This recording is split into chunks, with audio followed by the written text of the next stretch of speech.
নমস্কার বন্ধুরা, আপনারা দেখছেন দীপালি রান্নাঘর।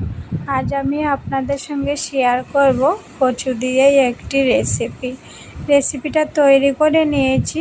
কিভাবে তৈরি করব সেটা আপনাদের সঙ্গে শেয়ার করব। আপনারা এই রেসিপিটা শুরু থেকে শেষ পর্যন্ত দেখবেন। ভালো লাগলে শেয়ার করে অন্যদেরকে দেখার সুযোগ করে দেবেন। প্রথমেই আমি কচু শাকটা কেটে নিয়েছি। খুব ভালোভাবে ধুয়ে আমি কচু শাকটাকে সিদ্ধ করতে বসিয়েছি।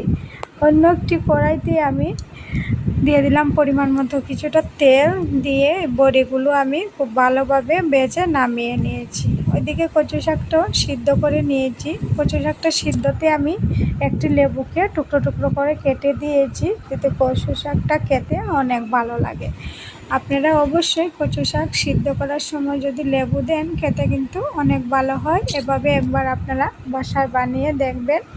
আর আমার রেসিপি কীরকম লাগছে আপনাদের কাছে কমেন্টে জানাবেন।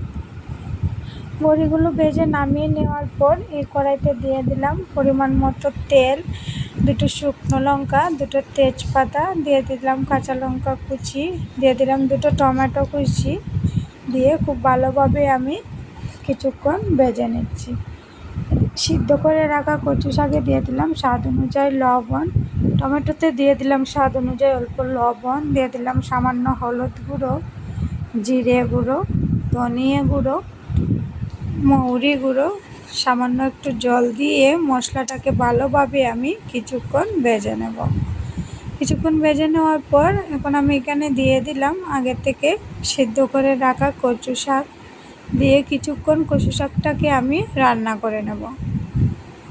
2 থেকে 3 মিনিট রান্না করে নেওয়ার পর এখানে দিয়ে দিলাম আগে থেকে ভেজে রাখা বড়ি দিয়ে কিছুক্ষণ আমি নাড়াচাড়া করে নিচ্ছি। কিছুক্ষণ নাড়াচাড়া করে নেওয়ার পর আপনারা দেখতে পাচ্ছেন খুব সুন্দরভাবে কিন্তু কচু শাকটা তৈরি হয়ে গেছে। এখন এখানে আমি দিয়ে দিলাম 2 টেবিল চামচ পরিমাণে ঘি। আপনারা ঘিটা স্কিপও করতে পারেন, তবে ঘিটা দিলে নিরামিষ কচুর স্বাদটা কিন্তু অনেক গুণ বেড়ে যায়। তাই আমি এখানে দিয়ে দিলাম ঘি। আবারও 1 মিনিটের মতো নাড়াচাড়া করে চুলাটা অফ করে নামিয়ে একবার আপনাদেরকে দেখিয়ে দেব। আপনাদের কাছে আমার এই রেসিপি কীরকম লাগছে আপনারা কিন্তু কমেন্টে জানাতে ভুলবেন না। চুলাটা অফ করে নিয়েছি, নামিয়ে নেব কচু শাকটাকে। আপনারা দেখতে পাচ্ছেন কত সুন্দর কালার হয়েছে, আর খেতে কিন্তু অনেক ভালো হয়েছে, যেহেতু আমি লেবুর পিস দিয়েছি। আপনারা রেসিপিটা পুরো দেখবেন। ধন্যবাদ।